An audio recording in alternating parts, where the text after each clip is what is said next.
கொடிகளையும் இலைகளையும் உடலின் மேல் அணிந்து தன் உடலை பாதுகாக்க முயற்சிகள் மேற்கொண்டு படிப்படியாக விலங்கின் தோலை ஆடையாக உடுத்தி நாகரீகம் வளர வளர நூல் உற்பத்தி செய்யும் கலையை கற்று தன்வயப்படுத்திக் கொண்டது மனித இனம்.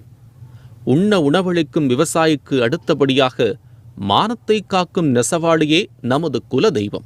இந்திய நெசவு தொழில் மிக தனித்துவமானது.